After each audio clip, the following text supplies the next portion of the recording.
Hi everyone, welcome to the bare minimum education.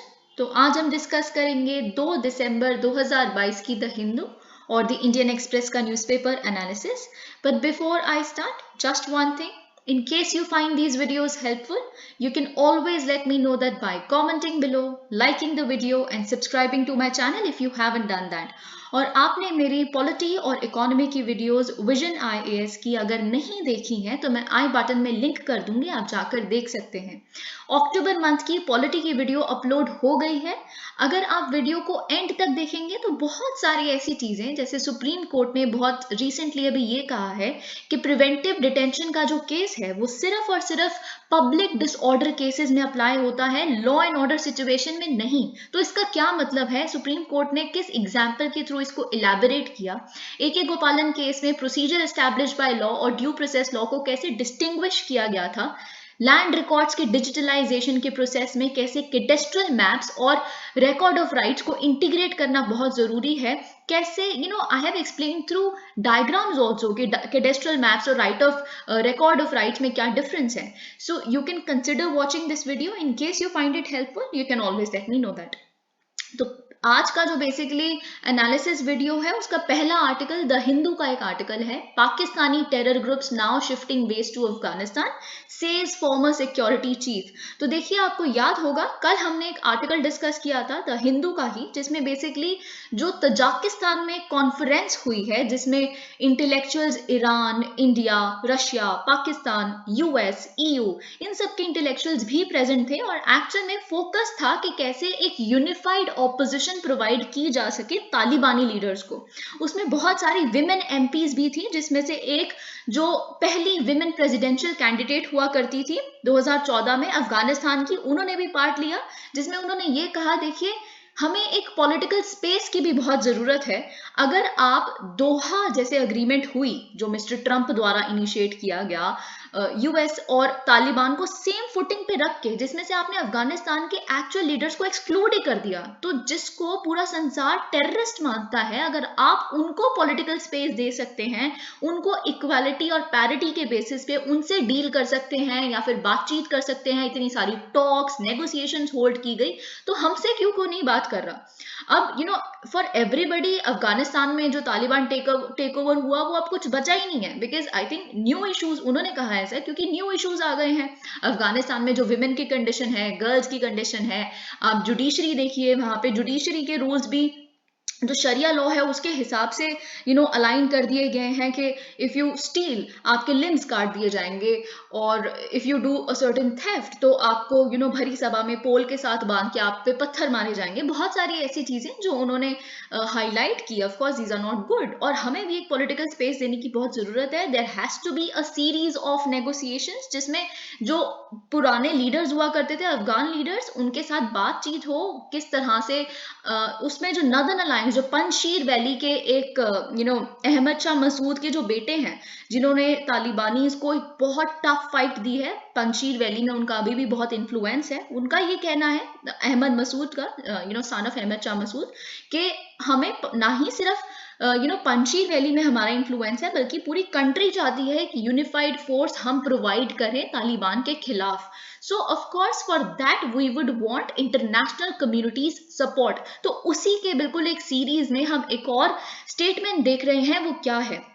देखिए, India actual में बहुत अच्छा फ्रेंड रहा है अफगानिस्तान का, there is no doubt about it, क्योंकि जितना इंडिया ने कंट्रीब्यूट किया है अफगानिस्तान की डेवलपमेंट में, उतना शायद ही अफगानिस्तान का पार्लियामेंट इंडिया ने बनाया, अफगानिस्तान के ब्रिजेस, सलमा डैम, ये इंडिया ने बनाया। तो बहुत ऐसी सारी चीजें हैं। आज भी हम तालिबान से अगर डील नहीं करते, because terror and talks do not go together, ये हमारा डिक्टम है, पर हम ह्यूमैनिटेरियन एड हमने इतना ज्यादा भेजा, तो ये India has actually been a very good friend to Afghanistan. तो कुछ डिसअपॉइंटमेंट्स, जो हमारा बहुत रिस्ट्रिक्टिव वीजा रिजीम था तालिबान टेक ओवर के बाद, हमने कुछ माइनॉरिटीज जो सिख्स हैं और हिंदूज हैं, जिन पे काफी अटैक्स हुए, जिनके टेम्पल्स पे या फिर स्पेशली गुरुद्वाराज पे, तो उनको हमने वापस हम लेके आए एक स्पेशल फ्लाइट के माध्यम से, लेकिन बाकी जो फॉर्मर लीडर्स थे अफगानिस्तान के, हमने उनको नहीं आने दिया था, वीजा अलाउंस नहीं मिला था। तो ये एक ग्रीवेंस है अफगान लीडर्स का जो उन्होंने अभी रखा है। और साथ ही में एक बहुत इंपॉर्टेंट चीज जो उन्होंने बताई है, उन्होंने ये कहा है कि देखिए, आप अपने इंटरेस्ट में, हम मानते हैं तालिबान के साथ आपको एंगेज करना पड़ेगा, वी अंडरस्टैंड दैट, पर आप ये मत समझिए कि तालिबान अब अच्छा हो गया है, it has formed a government and it wouldn't let its soil to be used against your territory और एनीबडीज टेरिटरी, टेरर के लिए नहीं यूज किया जाएगा, ऐसा आप बिल्कुल मत सोचिए। ये कहा है फॉर्मर अफगानिस्तान इंटेलिजेंस चीफ रहमतुल्लाह नाबिल जी ने, जिन्होंने ये कहा है कि देखिए, जो पाकिस्तानी टेरर ग्रुप्स हैं ना, जो बेसिकली टारगेट करते हैं इंडिया को, स्पेशली जम्मू कश्मीर को, या फिर जो आप कहते हैं कि इंटरनेट के माध्यम से रिक्रूट करते हैं इंडियन यूथ को, वही टेरर ग्रुप जैसे जैश ए मोहम्मद और लश्कर ए तैयबा, उन्होंने अपने जो टेरर बेसिस हैं वो पाकिस्तान से बल्कि अफगानिस्तान में शिफ्ट कर दिए हैं। देखिए, पाकिस्तान में तो फिर भी एक सरकार है ना, ऊपर से नीचे से कैसे भी डेमोक्रेसी तो है ही ना, तो आप खुलेआम वहां पे नहीं कर सकते, पूरी टेरिटरी तो वहां पे भी सिविलियन लोग रहते हैं हमारी तरह ही, तो सब तो नहीं है टेररिस्ट, है ना। तो लेकिन अफगानिस्तान में तो क्या है कि सरकार ही टेररिस्ट लोगों की है। तो if you go to Afghanistan, if you shift there, of course there is a wider support you get from the Talibani leaders, because Talibani leaders now have a lot of financial resources. Of course poverty है, पर उनके जो पुराने financial resources थे वो सारे उनके हाथ लग गए हैं, बहुत सारी टेक्नोलॉजी, ये सब कुछ, टेरिटरी इतनी बड़ी अफगान की पूरी टेरिटरी अब वो दे देंगे, क्योंकि सरकार जहां चाहे आप टेरर कैंप खोले उनके सपोर्ट के माध्यम से, तो वही हो रहा है। तो देखिए, ये एक बहुत सेंसिटिव नर्व है जिसको टच किया गया है इन अफगान फॉर्मर इंटेलिजेंस चीफ द्वारा, जो हमें बता के mister Nabil said that while engaging the Taliban was necessary for India in its own interest, New Delhi should, अब इसीलिए आपको न्यू दिल्ली को अपने जो डायलॉग चैनल्स हैं अफगानिस्तान के फॉर्मर लीडर्स के साथ भी ओपन रखने चाहिए, even though they are out of power, but still you understand it is in India's interest only. तो वही चीज जो मैंने आपको शुरुआत में बताई कि they have some complaints about India's restrictive visa regime जो हमने प्रोवाइड किया, तो उन्होंने ये कहा, देखिए, हम बाकी कंट्रीज से हमें कोई गिला शिकवा नहीं है, we don't have any complaints, क्योंकि हमारी कुछ एक्सपेक्टेशंस ही नहीं थी। पर कंप्लेंट्स तो दोस्तों से होती है ना, हमें एक्सपेक्टेड था कि हमें वीजा मिलेगा, फॉर्मर अफगान लीडर्स ने इतनी अच्छी दोस्ती है। अगर हम इन्हीं की बात करें, इन्होंने काफी क्लोजली इंडिया के साथ काम किया है। हामिद करजाई जो की सरकार थी तब भी, अशरफ घानी की सरकार थी तब भी, इन्होंने काफी समय तक हमारे साथ काम किया है। He has been a very well reputed chief, ठीक है। तो जब मिस्टर घानी ने पाकिस्तान में विजिट किया था, जब ये काम कर रहे थे, तो इन्होंने रिजाइन ही कर दिया था। So he has been an honest sort of person and honest to the fact के टेररिज्म और टेरर कंट्री के साथ बिल्कुल लिंक नहीं होना चाहिए। ऑलराइट, तो देखिए, इससे पहले कि हम ये आर्टिकल डिस्कस करें, ये एडिटोरियल बहुत ज्यादा इंपॉर्टेंट है आपके लिए, क्योंकि एक क्वेश्चन, चाहे वो एथिक्स की केस स्टडी के रूप में आए, चाहे वो किस भी तरह से आए, कि डिजास्टर का जो फॉर्म है, अब सिर्फ और सिर्फ कन्वेंशनल डिजास्टर्स पे ही हमारी स्ट्रैटेजी फोकस्ड नहीं होनी चाहिए, बल्कि जो इमीडिएट डिजास्टर्स होते हैं, जैसे रोड एक्सीडेंट्स, रोड सेफ्टी, या फिर डैम कोलैप्स जो अभी हमने, या फिर ब्रिज कोलैप्स जो हमने मोरबी कोलैप्स के केस में देखा, तो एक फुल फ्लेजेड क्वेश्चन ऐसा भी बन सकता है, और केवल रोड सेफ्टी के ऊपर भी एक क्वेश्चन आ सकता है। क्यों आ सकता है? क्योंकि बहुत सारे ऐसा डेटा, ऑलमोस्ट कम से कम 10-15 दिन तक, जब साइरस मिस्त्री जी की कार क्रैश में डेथ हुई थी, उसके बाद काफी सारे ऐसे केसेस आए थे, काफी सारे मैप्स निकाले गए थे दिल्ली गवर्नमेंट द्वारा, सरकार द्वारा, कि देखिए, रोड सेफ्टी यहाँ पे कुछ हॉटस्पॉट्स हैं जहाँ पे सबसे ज्यादा रोड एक्सीडेंट्स होते हैं। तो मैंने आपको ये भी कहा था कि you will have to keep a watch on it, कुछ मैप्स आप save for them, save them for you, ठीक है, खुद के लिए आप संभाल के रखिए। तो इसीलिए जो रोड सेफ्टी का आंसर है, उसमें बहुत इंटरेस्टिंग एंगल आप इंक्लूड कर सकते हैं। वो है कि अगर रोड सेफ्टी आप इंश्योर कर रहे हैं ना, अगर आपकी स्ट्रैटेजी वहां पे सही है, so simultaneously you are also ensuring a sustainable environment. तो अगर आप ये बहुत इनोवेटिव से एंगल ऐड करेंगे ना, वरना आप खुद सोचिए, what would you right about road safety? कुछ गिने चुने 3-4 पॉइंट्स है जो आप लिख सकते हैं। You should have something very innovative and concrete in your hand with stats, of course. तो यहाँ पे एक बहुत इंटरेस्टिंग चीज हम डिस्कस करेंगे। देखिए, the impact of road safety goes a long way. क्यों हमें रोड सेफ्टी भी ध्यान देना चाहिए, क्योंकि इसका इम्पैक्ट केवल रोड सेफ्टी ही प्रोवाइड नहीं करता, और भी बहुत कुछ एडिशनल बेनिफिट्स आते हैं। ना ही सिर्फ ये एक easier, comfortable, more secure commute provide करता है, safer roads definitely have a positive impact on the environment. अगर हम 2021 के डेटा की बात करें तो इंडिया ने रिपोर्ट किया 4,03,116 क्रैशेस, ठीक है, each of which adversely, obviously जब कोई भी कार क्रैश होगा, व्हीकल क्रैश होगा, उसका एक एडवर्स इम्पैक्ट तो एनवायरमेंट पे होगा ही ना, और डिफरेंट डिग्रीज में। यानी कि देखिए, हर व्हीकल किसी ना किसी तरह का टॉक्सिक मेटल कंटेन करता है, lead, mercury, cadmium, hexavalent chromium, ठीक है, which is of course detrimental to environment. तो इसका जब लीकेज होगा, रिलीज होगा, या फिर फ्यूल और फ्लूइड लीक्स होते हैं, of course they are seen at the crash site, जहाँ पे क्रैश होता है वहां पे आपको देखने के लिए मिलता है ये सब कुछ। तो severe road crashes lead to, साथ ही में अगर हम सीवियर रोड क्रैशेस की बात करें, they also lead to automobile wreckage which becomes a part of, अब देखिए जब डेंट पड़ जाता है या बिल्कुल डिसरप्ट हो जाता है एक व्हीकल, तो वो ऑफ कोर्स उसको आप यूज नहीं कर सकते, ठीक है, दे बिकम अनयूजेबल, वो सारे जो पार्ट्स हैं उस व्हीकल के। So this gives rise to scrappage also, ठीक है।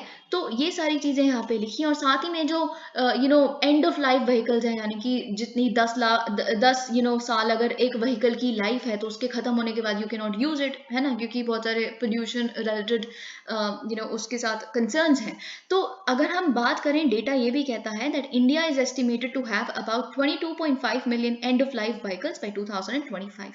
ओके, तो इसीलिए बेसिकली अगर हमारे पास एक अच्छी स्क्रैपेज पॉलिसी भी होनी चाहिए, ऑल्दो वी नो कि इंडिया की एक नेशनल ऑटोमोबाइल स्क्रैपेज पॉलिसी है।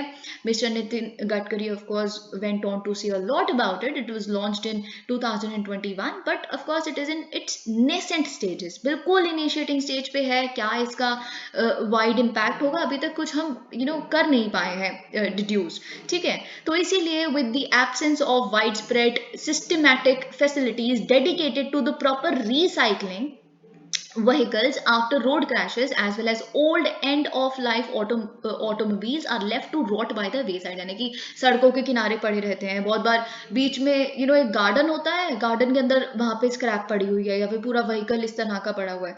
कुछ कुछ दे एंड अप इन लैंडफिल्स में, जहाँ पे कूड़ा पड़ा है वहां पे पड़े हुए मिल जाएंगे आपको, या फिर कहीं बच्चे कुछ जो होते हैं वो इनफॉर्मल रिसाइकलिंग फैसिलिटीज पे आप भेज देते हैं, जहाँ पे अनसाइंटिफिक तरीके से उसे डिसमेंटल करने की कोशिश की जाती है, जहाँ पे और हैजार्डस ऑयल्स निकलते हैं, कूलेंट्स, ग्लास वूल, ये रिलीज होते हैं, लीकेज होती है ऑफ कोर्स। तो vehicle landfills turn into automobile graveyards leading to wasteful and suboptimal. अब साथ ही में जहाँ पे लैंडफिल है, वो लैंड किसी और चीज के लिए यूज किया जा सकता है ना, तो सब ऑप्टिमल लैंड यूजेज भी है। ओके, सॉइल पोल्यूशन होगा, वाटर पोल्यूशन होगा, and that would sustain for decades. Okay, तो इसीलिए तो स्क्रैपेज पॉलिसी ना ही सिर्फ रोड सेफ्टी या बाकी चीजों के लिए जरूरत है, साथ ही में इन्वायरमेंट के लिए भी बहुत जरूरत है, ठीक है। स्पीडिंग लिमिट्स, अब देखिए स्पीडिंग लिमिट और इन्वायरमेंट में क्या लिंक है, it is actually very innovative editorial, and hence my this is the purpose why I am discussing it with you. Road safety and environmental sustainability are closely intervened concepts. You can of course start it like this, या आप कोई एक line ऐसी तो जरूर लिखिए कि road safety and environmental sustainability are closely intertwined concept. Okay, तो आप अगर एक पे काम कर रहे हैं तो दूसरे पे भी साथ साथ काम करिए, अगर एक पे काम करेंगे ऑटोमेटिकली दूसरे पे भी काम हो ही जाएगा, if you do it like reasonably.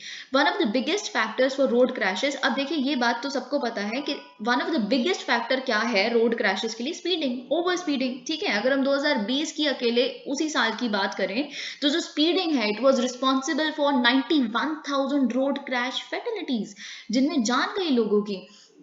तो आप सोच के देखिए, it constituted 69.3% of all road crash deaths registered. I mean registered I say. Okay, तो जो unregistered जाते हैं वो अलग बात। Speeding has consistently been responsible for over 60% of all road crash fatalities in India in the last 5 years.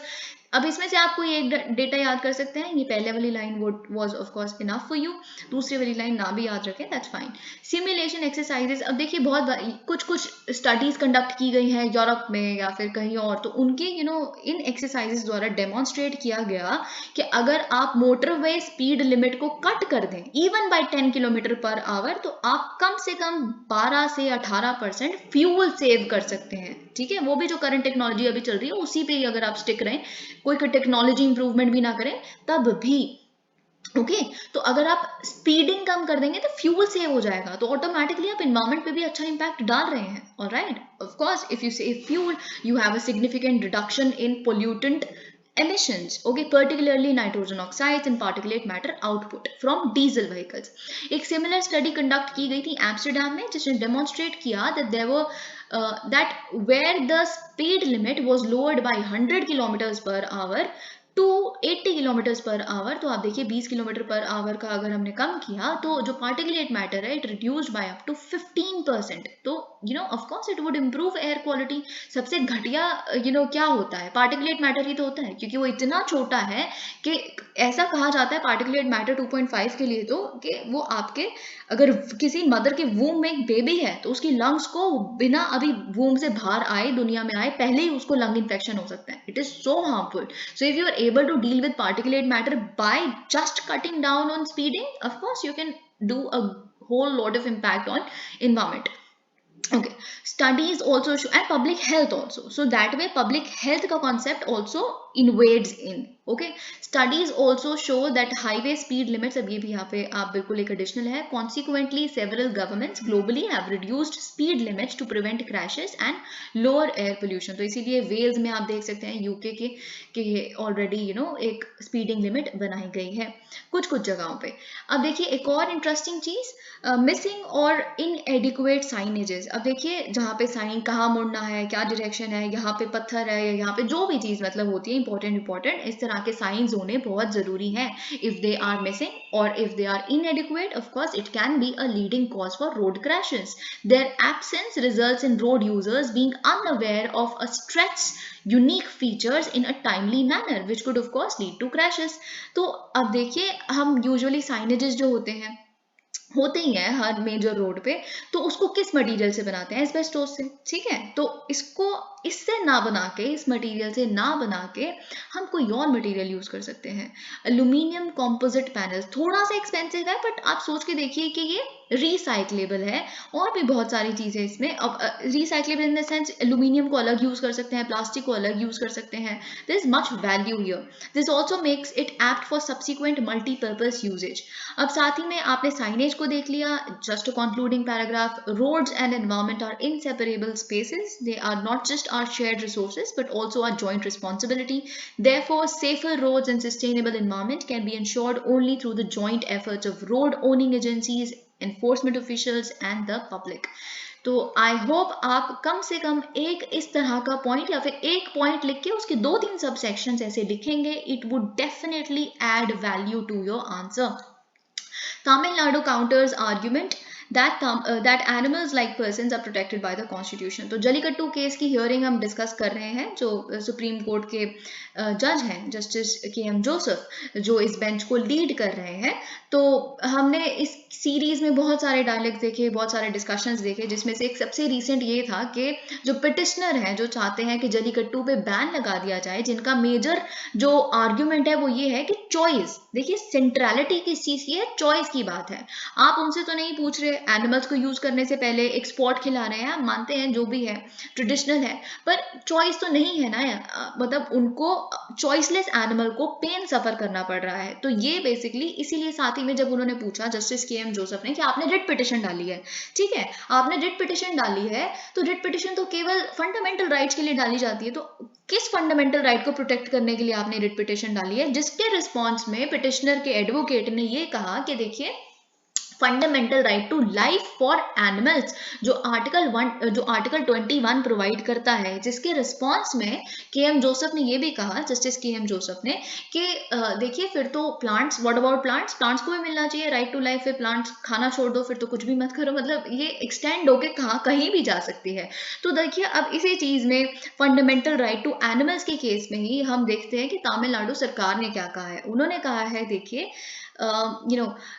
Hearing Jallikattu case that a duty to ensure the well being of an animal does not, अब देखिए हमारी duty है, हर एक इंसान की एक animal की duty बनती है, फंडामेंटल ड्यूटी भी है, आपको याद होगा फंडामेंटल ड्यूटीज आप पढ़ते हैं, of course you should have compassion for living creatures, ये सब इसमें है, इंक्लूडिंग है, डीपीएसपी में भी है, ये बात आपको पता है। सो इट्स अ ड्यूटी कि हम बेसिकली एनिमल्स के प्रति वेलबींग का हमारा ड्यूटी है, पर उनका राइट नहीं बन जाता, हमारी duty does not give a it doesn't give a concomitant right to the animal to demand wellbeing, है ना। तो ये चीज, वैसे तो राइट्स और ड्यूटीज में क्या होता है कि they are two sides of the same coin, yes, but the fact is कि अब तमिलनाडु सरकार इसको कैसे जस्टिफाई कर रही है। इन्होंने बोला है देखिए rights are given by law made by human beings. Rights, अब दो तरीके के राइट्स होते हैं, एक होता है जो आपको अगेंस्ट द स्टेट मिलता है या फिर ह्यूमन बींग्स मिलता है। अगर हम अनटचेबिलिटी की बात करें तो वो हर स्टेट के खिलाफ भी, अगर स्टेट भी आपके खिलाफ अनटचेबिलिटी करती है या कोई फेलो ह्यूमन बींग करता है तो your right is against them. या फिर दूसरे तरीके का राइट होता है which is against the nature, ठीक है।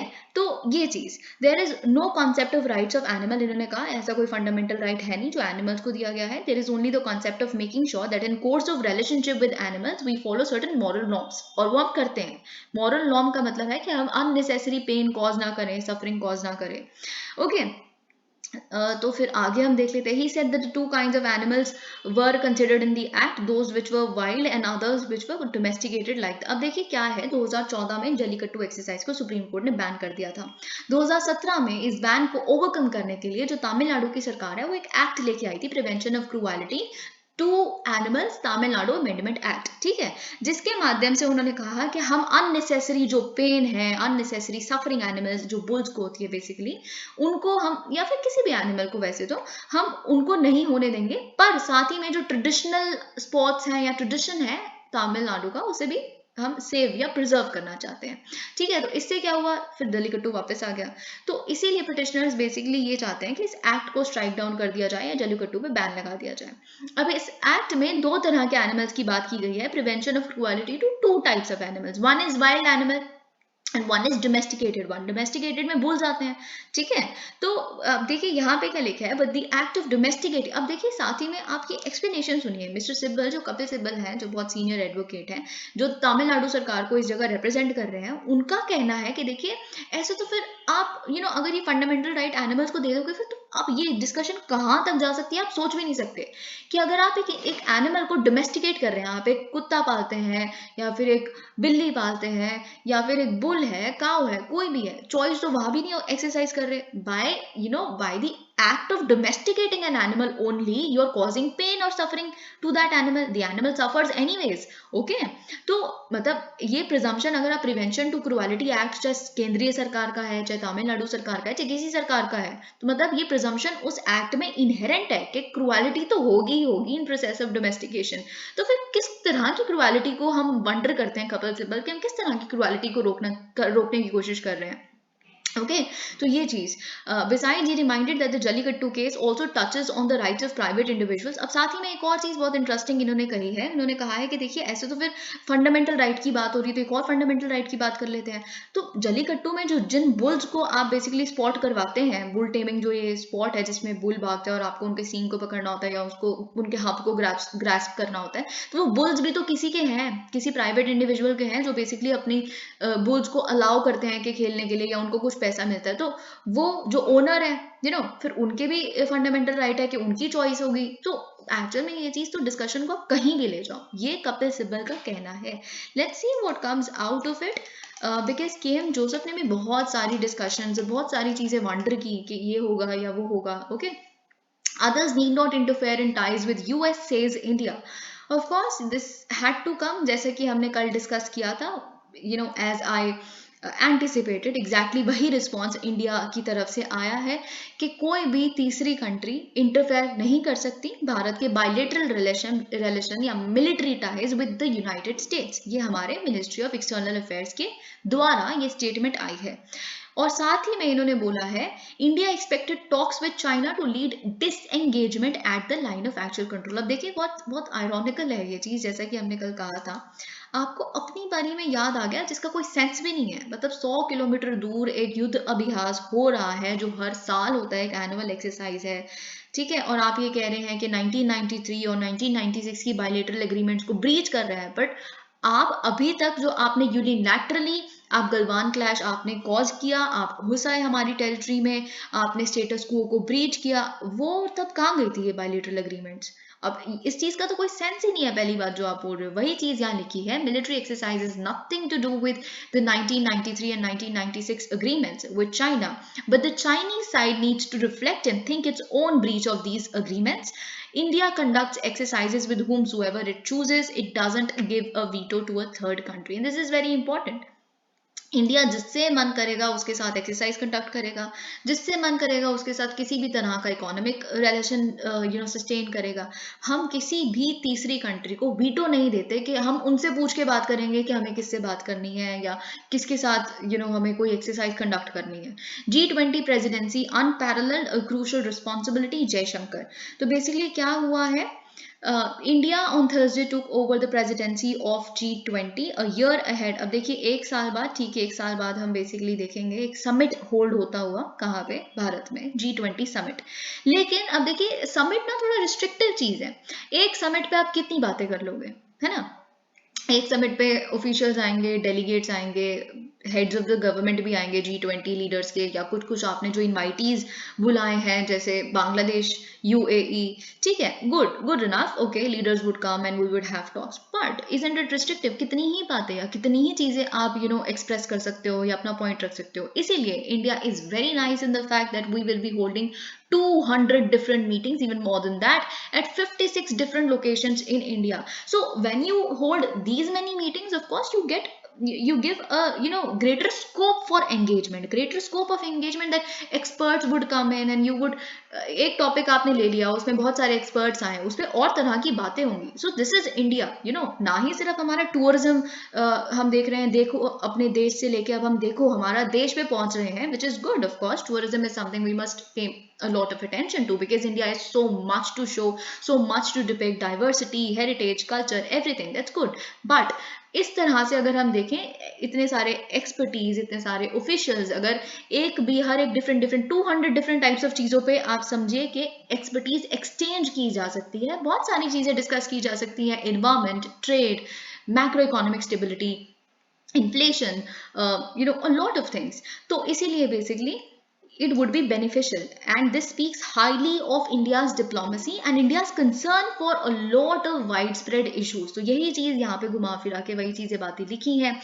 Okay, this is not a development, बहुत एग्जैक्टली बहुत एप्टली ये चीज़ लिखी है। साथ ही में आपको पता है कि हमने इसको इनिशिएट कैसे किया, 100 से ज़्यादा मॉन्यूमेंट्स अराउंड हमने इल्यूमिनेट किए टू बेसिकली डिपिक्ट के हम काफ़ी इसको इंपॉर्टेंस देते हैं G20 प्रेसिडेंसी को। इट इज़ इम्पॉर्टेंट, जैसे कि मिस्टर जयशंकर ने कहा कि हम इसको बस एक ऐसी बहुत सारी डिप्लोमेटिक हैपनिंग्स होती हैं, रोज होती हैं, उसका एक पार्ट ये है कि हम प्रेसिडेंट बन गए, ऐसा नहीं लेते। On the contrary, it is a crucial responsibility जो हम खुद पे ले रहे हैं, that is being assumed by India. और साथ ही में जिस चैलेंजिंग टाइम पे world politics, Jio politics is going through a very rapid change, इस मोमेंट पे जहाँ पे यूक्रेन वॉर चल रही है, पैंडेमिक अभी रिसेंटली आया, G20 ऑलमोस्ट डिफंक्ट हो गया था, कोई बात करने के लिए नहीं वहां पे बची थी। इस समय पे जब हमने बेसिकली, और हमारी खुद की हिस्ट्री में एक बहुत इंपॉर्टेंट टाइम पे हम चल रहे हैं, we are growing, we've become 5th largest economy and a lot of things are happening. तो इस क्रूशियल टाइम पे G20 प्रेसिडेंसी का ओवरटेक करना इंडिया द्वारा,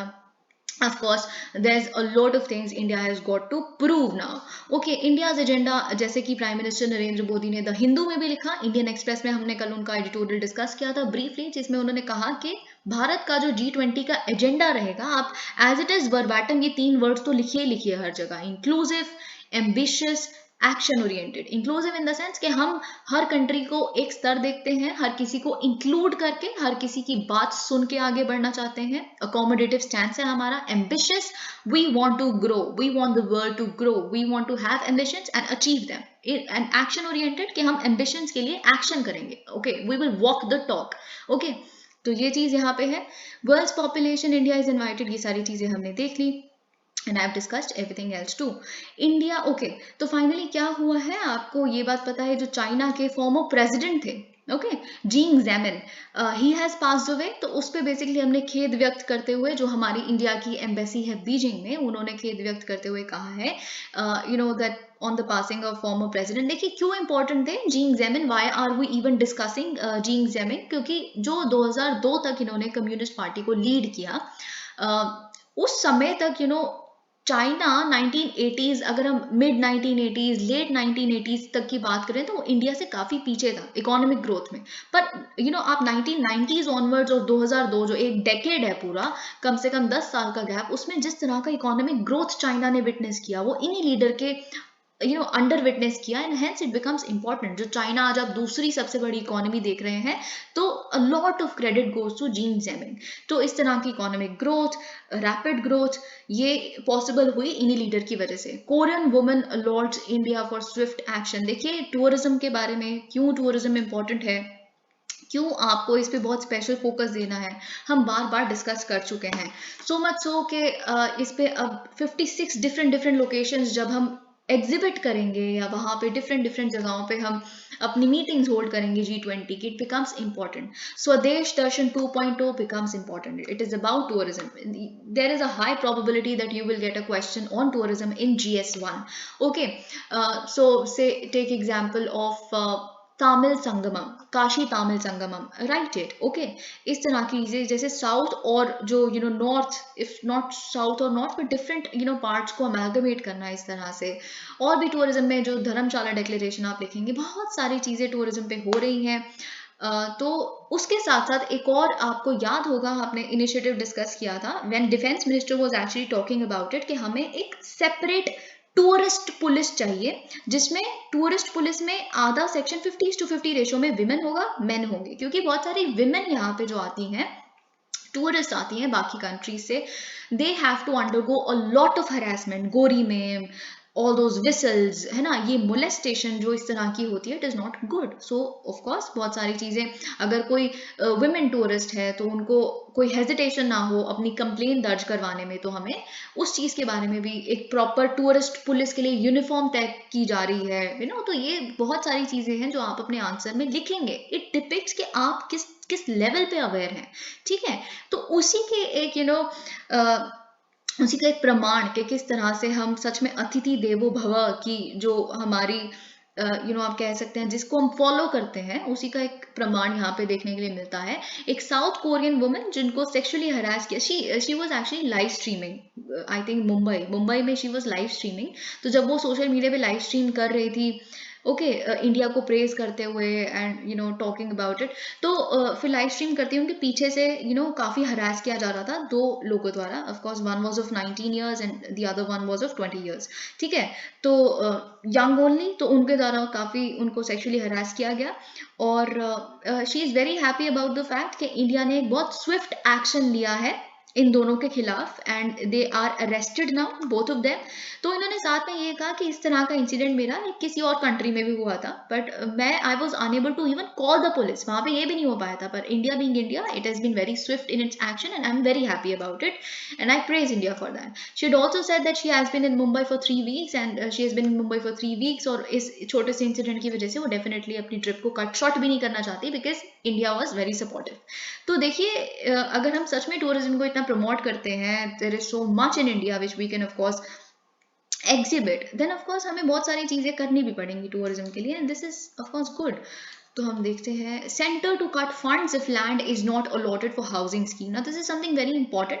अब सेंटर बहुत सारी चीजें करने लग पड़े हैं इस तरह की, तो थोड़ा सा high handedness, but of course for good I believe. कई चीजों में हाई हैंडेडनेस जरूरी भी होती है, पर हाँ कई चीजों में कि आप सरचार्ज, सेस, ये सब कुछ लेते रहें और आप अपना रेवेन्यू बढ़ाते रहें, पर स्टेट्स के लिए बच नहीं रहा, वो गलत है। वो सेंटर स्टेट जो फिस्कल रिलेशंस हैं, वो एक उसका आप कह सकते हैं ब्लॉट है उस पर कुछ चीजें जहाँ पे आपने रिसेंटली हमने डिस्कस किया था कि मनरेगा में क्या हो रहा है। मनरेगा ऑफ कोर्स आपको 100 दिन की एम्प्लॉयमेंट प्रोवाइड करता है, guaranteed employment, which is good, पर आपको हम सिर्फ मनरेगा या इस तरह के पॉवर्टी एलिवेशन स्कीम्स पे ही निर्भर नहीं रखवा सकते, है ना। जब आपने 100 दिन का काम पूरा कर लिया तो एक प्रोजेक्ट उन्नति भी लाया गया था, जिसके माध्यम से घर के हाउस होल्ड के एक बंदे को, एक एडल्ट को स्किल किया जाएगा। आप देखिए बड़े सारे स्किलिंग इनिशिएटिव्स है, दीनदयाल उपाध्याय स्किलिंग इनिशिएटिव है, कौशल विकास योजना, ये सारी कुछ कुछ जो सरकार की स्कीम्स है उनके तहत स्टेट गवर्नमेंट क्या करेगी, स्किलिंग करवाने की कोशिश करेगी प्रोजेक्ट उन्नति के तहत,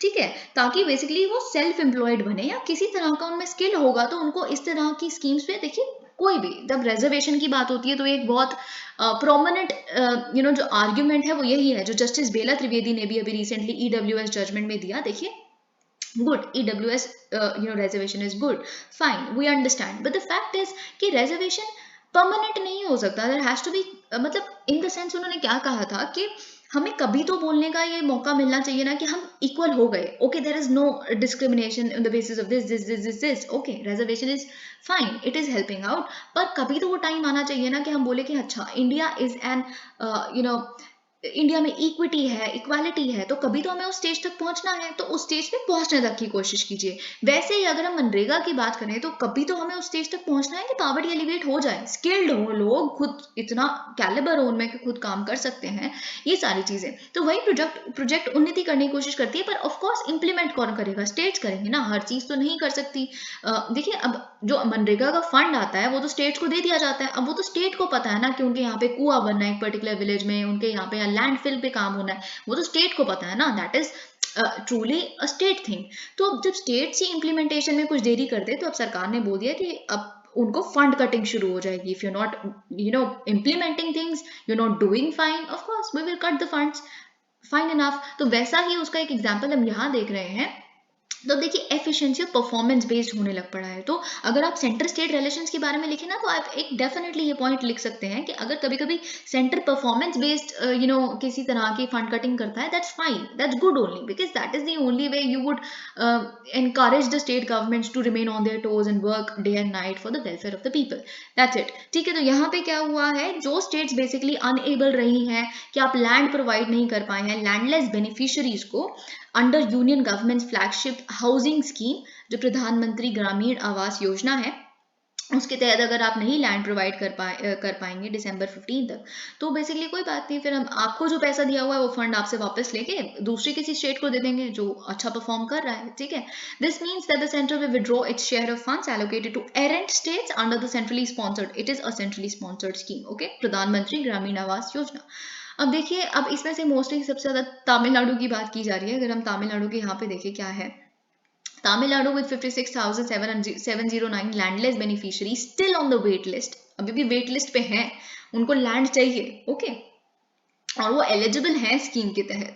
फिर साथ में महाराष्ट्र है, बाद में फिर असम, उड़ीसा, बिहार, ठीक है। तो Tamil Nadu has been particularly slow in providing help, it started out with 57,000 landless beneficiaries and has provided land to only 971, now this is a lot of gap, okay. तो ये चीज उन्होंने कही है। The scheme was of course launched in April 2016, जिसका goal था that we have to build 2.95 crore houses for the rural poor by March 2022, लेकिन बीच में आ गया पैंडेमिक और इसको 2024 तक एक्सटेंड कर दिया गया डेडलाइन को, ठीक है। तो बेसिकली अब यहाँ पे आप देख सकते हैं कि फंड कटिंग की बात की जा रही है। Is there a compelling reason for GM mustard, will it not affect environment, asks Supreme Court. देखिए जीएम मस्टर्ड पे ऑफ कोर्स जो पिटिशन डली थी उस पे हमने कल, आई थिंक कल या परसों जब भी डिस्कस किया, तो हमने क्या डिस्कस किया था, जस्टिस बीवी नागरत्ना का कहना है कि देखिए बहुत सारी एग्रीकल्चरल लेबरर्स जो हैं, विमेन एग्रीकल्चरल लेबरर्स हैं, क्या वो इम्पैक्ट नहीं होंगी, क्योंकि डी वीडिंग एक ऐसी एक्सरसाइज है जो ट्रेडिशनली काफी हजारों विमेन को एम्प्लॉयमेंट प्रोवाइड करती है रूरल एरियाज में। तो जब आप वो हर्बिसाइड टॉलरेंट ही है क्रॉप्स, मस्टर्ड क्रॉप, DMH 11 या और भी बड़ी सारी GM क्रॉप्स, अगर आप बना देंगे उनको ऐसे, तो फिर जो डी वीडिंग है, जो वीड्स निकालने वाला, हाथ से प्लक करने वाला जो काम है, इसकी एम्प्लॉयमेंट चली जाएगी, क्योंकि आप कितना भी हर्बिसाइड डालिए क्रॉप मरेगी नहीं, वीड्स मर जाएंगे, and that's it, that is exactly. और साथ ही में इसका इन्वायरमेंटल इम्पैक्ट क्या होगा कि आप इनडिस्क्रिमिनेटली फार्मर्स स्प्रेड करेंगे केमिकल फर्टिलाइजर्स और केमिकल्स को, और उनको पता है क्रॉप तो मरनी नहीं, तो फिर इससे टॉक्सिक जो ग्राउंड वाटर में पर्कुलेट हो जाएगा, या फिर सॉइल पोल्यूशन हो सकता है, कुछ भी हो सकता है, टॉक्सिक केमिकल से कर सकते हैं। ये जस्टिस बीवी नागरत्ना का पॉइंट था, उसी के हम कंटिन्यूशन में आज देखते हैं कि क्या आया इस पे। Supreme Court on Thursday asked the union government if there was a compelling reason, क्या आपके पास मतलब आप क्यों जीएम मस्टर्ड चाहते हो, क्या मतलब कोई ऐसा रीजन है जो बहुत ही अनिवार्य है, कंपेलिंग है, नहीं शानदार काम कर देगा जीएम मस्टर्ड, गेम चेंजर हो जाएगा। Okay, asking if Indian agriculture, अब क्या ऐसा है कि अगर हम ये जेनेटिकली मॉडिफाइड क्रॉप अगर हमने अवेलेबल ना कराई तो इंडियन एग्रीकल्चर ही डूम हो जाएगा, क्या इतना कोई कंपेलिंग रीजन है आपके पास मतलब जीएम मस्टर्ड को इन्वायरमेंटली रिलीज करने का।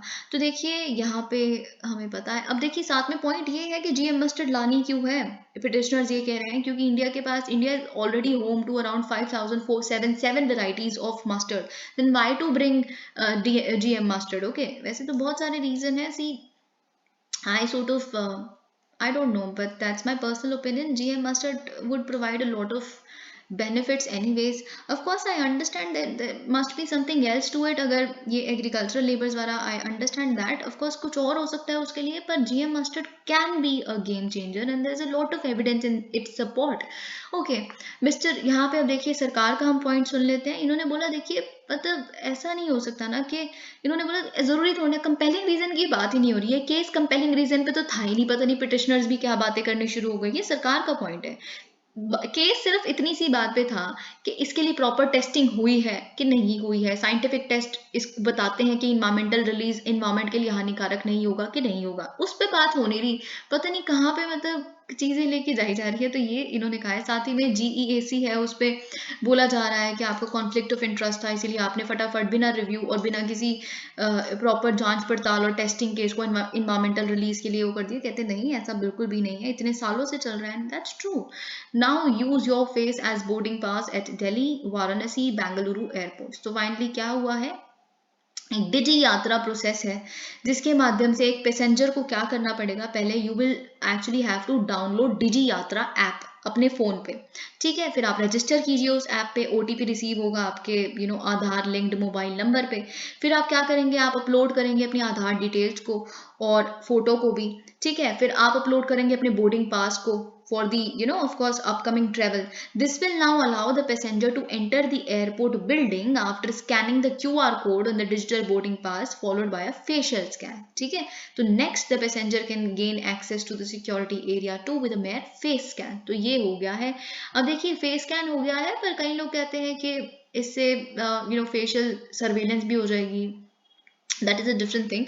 पैसेंजर्स, अब फिर उसके लिए तो डिजिटल प्रोटेक्शन लॉ या फिर डेटा प्रोटेक्शन लॉ आना बहुत स्ट्रॉन्ग जरूरी है। अब डेटा प्रोटेक्शन लॉ जो आ रहा है वो पहली बात आपने छोटा करने के चक्कर में उसको इतना फ्लॉड बना दिया कि आपने जानबूझ के उसको इतने कम उसमें क्लॉजेस रखे हैं कि आप साथ कह रहे हो कि इतने सारे रूल्स बनाएंगे, हम रूल्स के माध्यम से कराएंगे, हम बेफालतू इतना बड़ा लेंदी नहीं बनाना चाहते, सिंपल टू रीड बनाना चाहते हैं। सिंपल टू रीड तो ठीक है कर दिया आपने, तो रूल्स जो लेके आओगे वो आपको अननेसेसरी सरकार को पावर्स दे देंगी, ठीक है। तो फिर वो क्या फायदा रूल्स के माध्यम से, रूल्स तो पार्लियामेंट में डिस्कस भी नहीं हो सकते कि उस पर कोई डिबेट हो, रूल्स तो रूल्स रहेंगे, वो तो सरकार एग्जीक्यूटिव लेके आती है, लेजिस्लेचर नहीं लेके आता रूल्स। तो इसीलिए आपको याद होगा जो बीएन कृष्णा है, जस्टिस बीएन कृष्णा, जिन्होंने एक्चुअल में ड्राफ्ट बनाया था डेटा प्रोटेक्शन लॉ का, वो ही काफी खिलाफ है प्रेजेंट डेटा प्रोटेक्शन बिल के। उन्हीं ये जो मैंने बातें अभी बोली उन्हीं की स्टेटमेंट्स थी। Passengers travelling from Delhi, Varanasi and Bengaluru will be able to use their face as boarding pass from December 1 to enter their airports. To access the security check area and pass the boarding gate, travelers will have to mandatorily provide their Aadhaar details to avail themselves of this service। तो यहाँ पे आधार mandatory हो गया। अभी देखते हैं यहाँ पे आगे क्या पॉलिटिक्स होती है, क्या होता है क्या नहीं। Chinese officials signals easing of COVID-19 rules after protest। Now, of course, थोड़ा compensation तो आपको देनी पड़ेगी, concession देना पड़ेगा जिस तरह की protest, वरना आप witness कर रहे हो अपनी country में जिसने 1989 से लेके अभी तक कोई protest ही नहीं witness की, और उसके बाद अचानक से कैंपसेस में यूनिवर्सिटीज़ में अलग अलग होर्डिंग लगी हुई है ब्रिजेस के ऊपर है ना, कि we want the leader down and all of that, we want freedom and इस तरह की कुछ तो फिर आपको करना ही पड़ेगा, कोविड-19 में कुछ सुधार तो लाना ही पड़ेगा अपनी जीरो कोविड पॉलिसी से। तो फाइनली यही हुआ है after these unprecedented protests against 3 years of stringent COVID-19 restrictions. Chinese authorities have this week signaled a pathway towards gradually easing some of the measures. ठीक है, तो इन्होंने बेसिकली क्या कहा, आपको पता है कि वहां पे जो सर्ज आ रहा है 30,000 से ज्यादा प्रतिदिन के जो केसेस आ रहे हैं वो ओमिक्रॉन की वजह से आ रहे हैं। तो इनका ये कहना है कि देखिए ओमिक्रॉन ठीक है, हम मानते हैं केसेस आ रहे हैं, पर ऐसे कोई बहुत ज्यादा पैथोजेनिसिटी नहीं है, तो मतलब ऐसे इट हैज गॉटन वीकेंड और इसीलिए हम ईज आउट कर सकते हैं। पहले इनका स्टैंड हमेशा यही था, ये लाइफ थ्रेटनिंग डिसीज है तो एक भी केस हम बर्दाश्त नहीं करेंगे and we will continue with our zero covid policy. Now this is a break, this is a complete shift. ठीक है, इनका ये कहना है कि डिक्रीज्ड पैथोजेनिसिटी है ओमिक्रॉन वेरिएंट की, ये वाले it is a new situation, so we see a shift here. Okay, तो अब बहुत सारी चीजें करेंगे, साथ में एल्डरली लोगों को प्रॉपर वैक्सीनेशन करवाना। Okay, debt talks in Sri Lanka put spotlight on China loans. तो फाइनली क्या है, आपको ये बात पता है कि श्रीलंका को जो इकोनॉमिक क्राइसिस चल रहा है, उन्होंने अपना डेट यानी कि लोन्स जो बाकी फॉरेन डेट लिया हुआ है उस पर डिफॉल्ट भी कर दिया। ऑफ कोर्स डिफॉल्ट ना करते तो भरते कहाँ से, अपने इकोनॉमिक क्राइसिस की रिकवरी के लिए पैसा लाते कि डिफॉल्ट भरते। ठीक है, तो इतना तो उनके पास फॉरेक्स भी नहीं बचा था। तो अब देखिए उनको इतने इकोनॉमिक क्राइसिस के बाद एक आईएमएफ का पैकेज भी चाहिए, ये बात आपको पता है, लेकिन आईएमएफ के पैकेज में स्टाफ लेवल अग्रीमेंट हो चुकी है, स्टाफ मान गया है, आईएमएफ का ऑफिशियल से बात हो गई है श्रीलंका के कि ओके फाइन हम आपको दे देंगे एक $2.9 बिलियन का पैकेज। पर आप एक ये इसकी कंडीशन है कि आप क्या करें, आपके जितने भी डेटर्स हैं जिन्होंने आपको लोन दिया हुआ है, आप क्या करो, आप उनसे अपने लोन्स को रीस्ट्रक्चर करवा लो या फिर उनको कह दो कि हमें गारंटी दे दें कि आप भर देंगे हमारे लोन को। तो अब कौन से 3 मेजर क्रेडिटर्स हैं? ओके, 3 मेजर क्रेडिटर्स कौन है चाइना के? एक है इंडिया, एक है जापान और एक है China. China is the biggest of all. तो बेसिकली सबसे ज्यादा कंटिंजेंट फिर आप चाइना पे हो जाते हो कि चाइना को आपका कुछ लोन माफ नहीं तो कुछ रीस्ट्रक्चर करना पड़ेगा, यानी कि इंटरेस्ट रेट कम कर दो या फिर टाइम लिमिट बढ़ा दो कि अगले 35 साल में आप वापस कर देना, कुछ तो something has to happen. Okay, as Sri Lanka works hard to obtain financing assurance from the diverse creditors, a prerequisite for the provisional $2.9 billion IMF package, the loans obtained from China, the island nation's largest bilateral lender, have come under sharp focus. Of course, सबसे पहले तो आपको convince करना पड़ेगा, China जो छोटी मोटी चीजें करती रहती है कि हम यहाँ मदद करेंगे वहाँ मदद करेंगे, इससे कुछ नहीं हो जाता। चाइना यहाँ पे जनवरी से लेके अभी तक जब से शुरू हुआ crisis, China has been silent on it. It is India and India only which has come forward to help our neighbor, and yet our neighbors believe that India has colonial mindset. You know, that's very hard, that's very hurtful sometimes.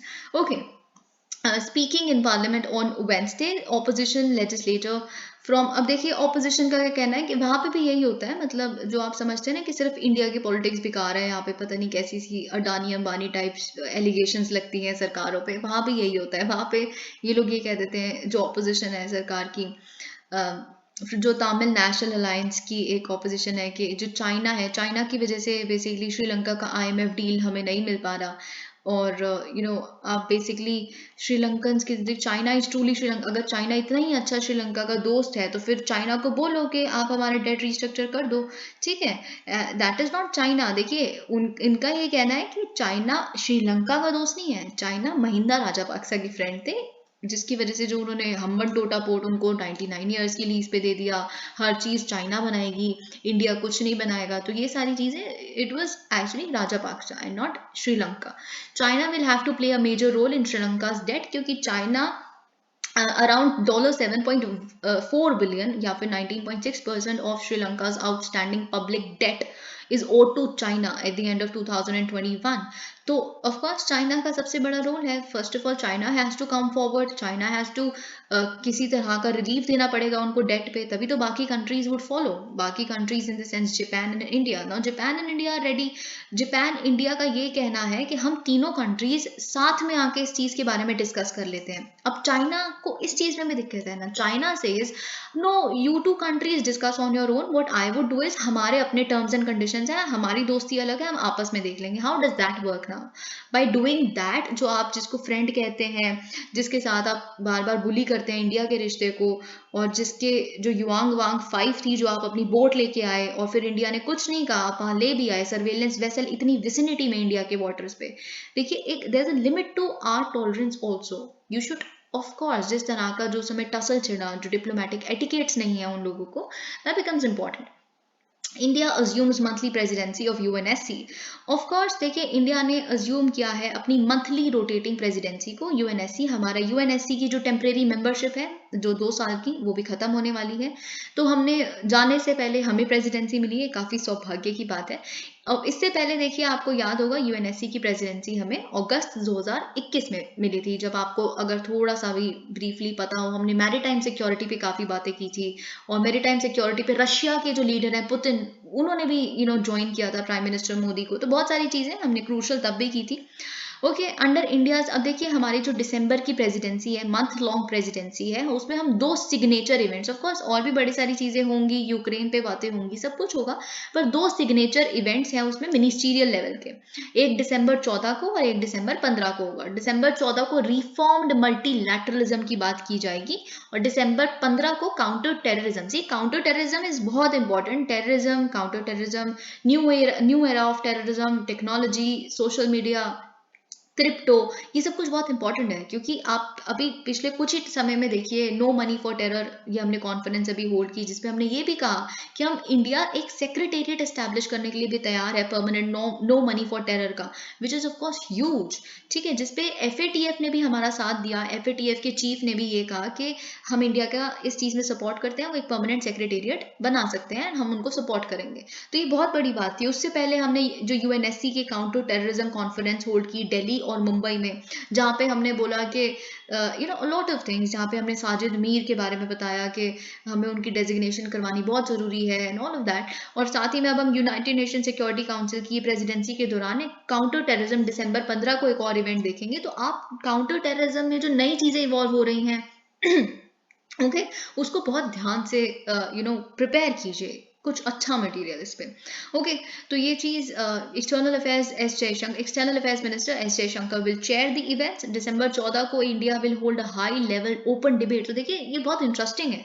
हम multilateralism पे, reformed multilateralism तो exist करता है इन the sense, ऐसे बहुत सारे organisation हैं, WHO है, यूनाइटेड नेशंस है, यूनाइटेड नेशंस का एक सब्सिडरी ऑर्गेनाइजेशन है वैसे तो WHO, बहुत सारी ऐसी ऑर्गेनाइजेशन है, पर सारी ही डिफंक्ट है एक तरह से।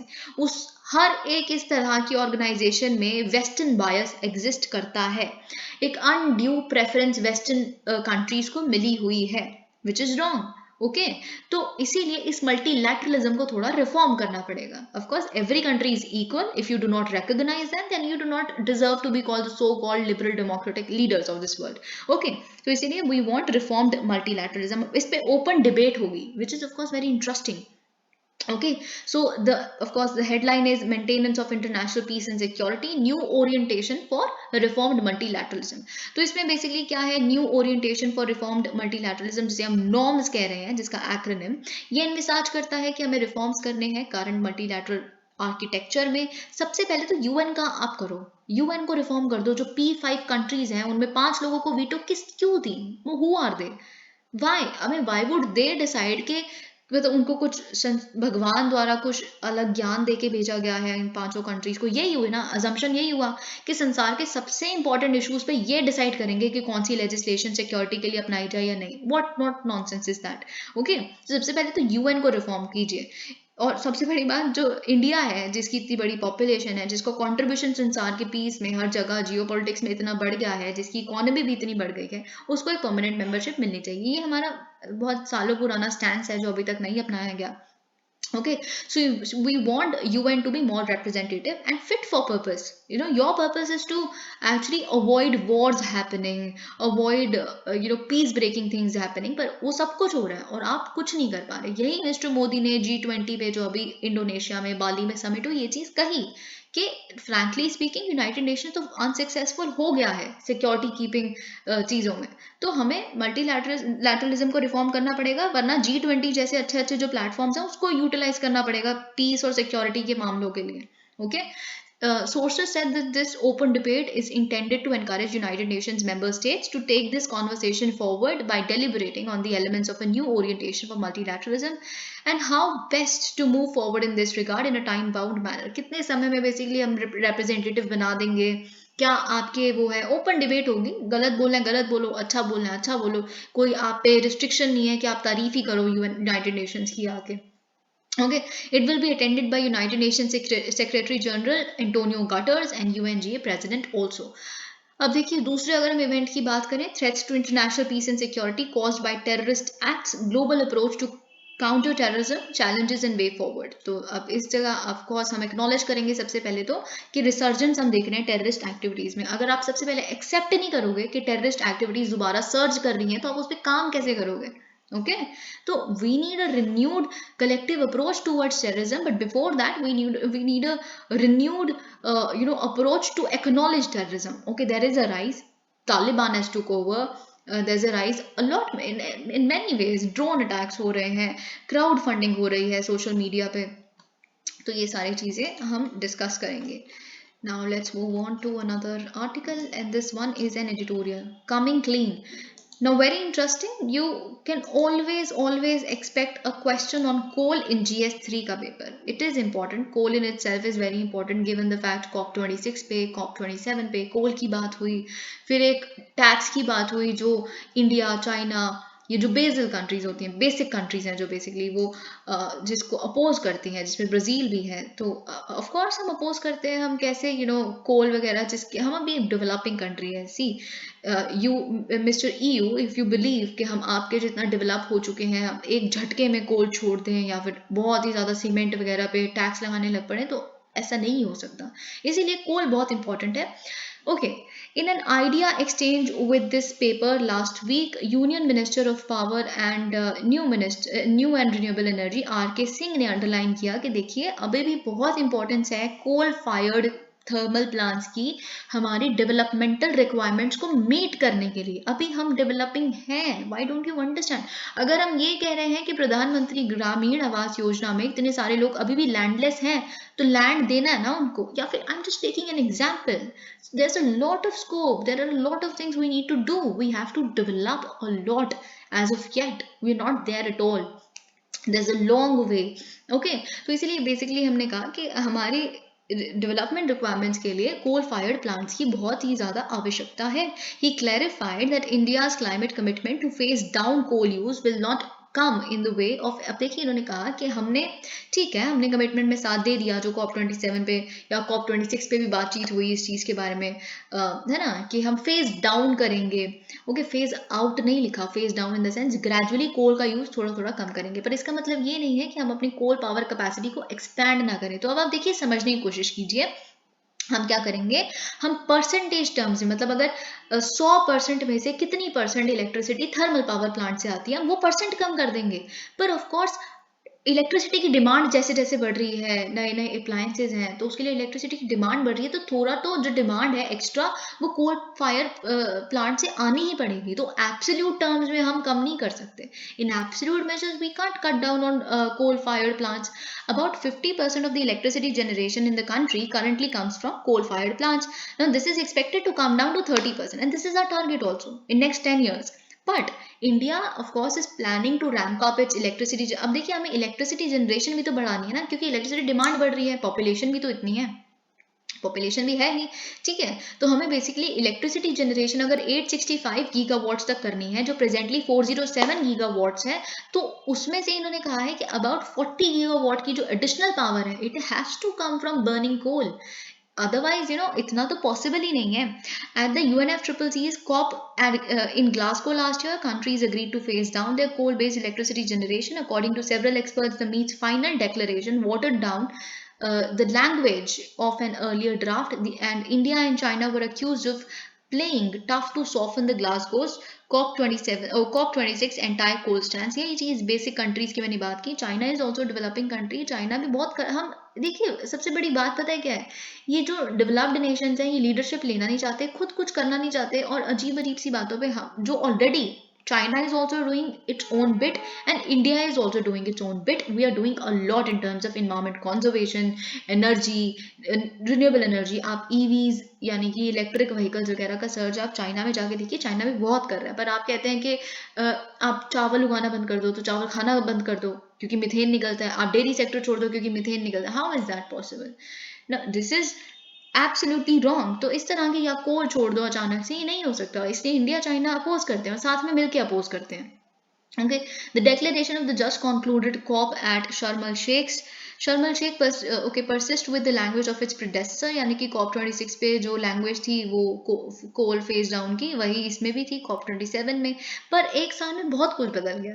अब आप समझने की कोशिश कीजिए कि कैसे ये जो यूरोपियन कंट्रीज हैं या वेस्टर्न कंट्रीज हैं, उनके लिए जो जस्टिफाइड है तो ठीक, नहीं तो बाकी किसी के लिए कुछ चीज जस्टिफाइड है तो गलत। And this is wrong, this is hypocrisy. तो हम देखते हैं कैसे।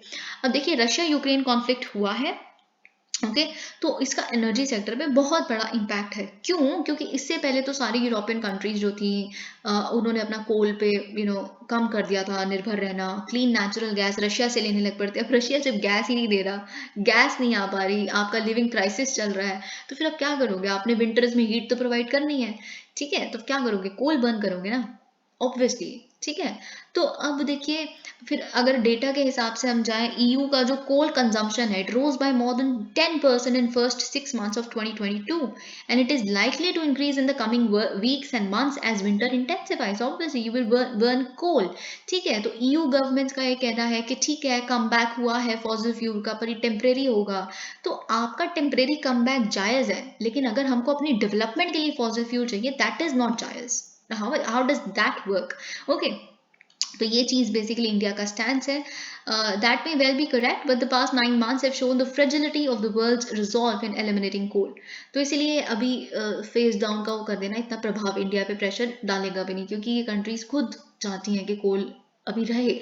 In the past 10 years, India has made rapid strides in expanding renewable energy. However, given its unstable nature, of course unstable है renewable energy, मतलब अगर अभी सन है तो फिर आप सोलर पावर ले लोगे, विंड चल रही है तो विंड पावर, हर जगह विंड तो उतनी चलती भी नहीं कि आप विंड पावर एक्सट्रैक्ट कर सको, तो अनस्टेबल है ना।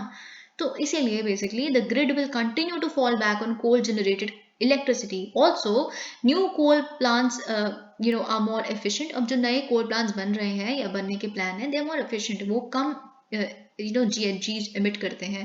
That said, India must begin work on plans for an energy scenario which is negligible role for coal. The commitment for becoming net zero, वही यहाँ पे चीज़ दिखी है कि हमें basically 2070 तक neutrality तो लेके आनी ही है. Okay, prosperous Pakistan is critical to our interests, says US.